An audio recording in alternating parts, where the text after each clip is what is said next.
Hello, my name is Zoe Rogers, and for my film analysis project, I chose to cover the movie Moneyball.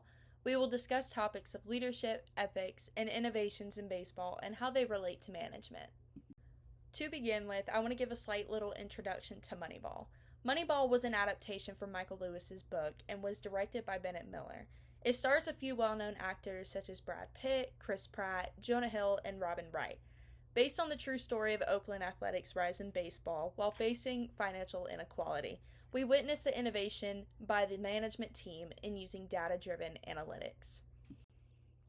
Throughout the film, we learn a lot about Billy Beane, the executive of Oakland Athletics and the former baseball player.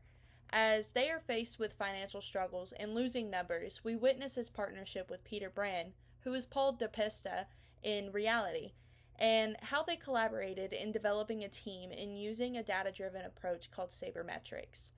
Bean was open to suggestions and ideas, but when he expressed his knowledge with his team, he was faced with conflict and doubt. His fellow team members were very traditional in the forms of recruitment and did not want to evolve. Bean displayed diversity, communication, and acts of risk-taking in order to better his program, even when faced with conflict. I took note to realize this related to the expectancy theory. While watching the film, there was one quote that I immediately grabbed a notebook to write down, and it was stated by Billy Beane, and it goes, "The problem we're trying to solve is that there are rich teams and there are poor teams. Then there's 50 feet of crap, and then there's us. It's an unfair game," spoken by Billy Beane himself.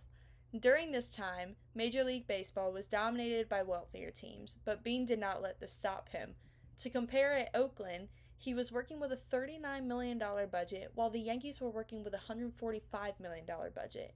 Even though we would all love to have $39 million in our pockets, it was a very, very low number for a professional baseball league. Because they were in such a deep financial hole, he took the idea of sabermetrics with great curiosity. But when he presented it to his team, he was faced with opposition because it began to disrupt traditional industry norms. Ethical management was displayed when he challenged initial reactions and encouraged inclusivity. As stated in the slide, he made do with what he had and succeeded. He maximized his resources, which is what good management does. They don't let the little things stop them. Taking a look at the chart shows that Oakland Athletics' compensation was well below the average for the time, so it truly was an unfair game. I wanted to show this chart of the Oakland Athletics 2002 payroll. Take note of the salary of each player, displayed on the far right. It typically averages around $200,000 to $500,000, with the exception of a few well-known players. Now, take note of the payroll for the Yankees in the same year.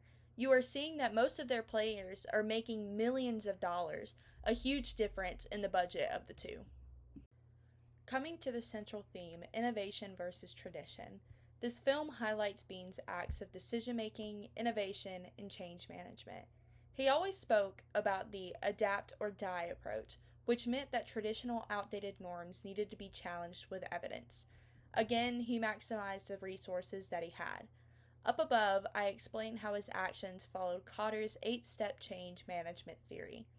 He created a sense of urgency with realizing the low budget and the need for players. He built his change team by partnering with Peter Brand. Together, they formed a strategic vision. They offered it to the team despite the negativity. Beane began to remove barriers to change in order to act on his idea.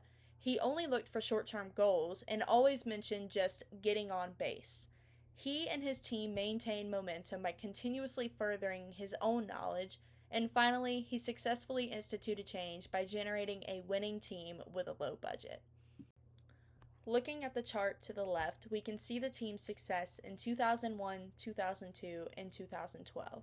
We can see that 2002 had the highest amount of success, which is the year that Beane innovated and changed his method of recruitment. You can see it here at the gray line. In conclusion, Beane displayed ethical leadership. He was so passionate about his team and never gave up on them, even when faced with life's greatest struggles. His evolution mirrored Maxwell's leadership levels. He strategized to maximize his resources under pressure, and he innovated change management by overcoming resistance with evidence-based solutions. He kept furthering his knowledge to continue to better his team, and he always had the program's best interests in mind and never his own.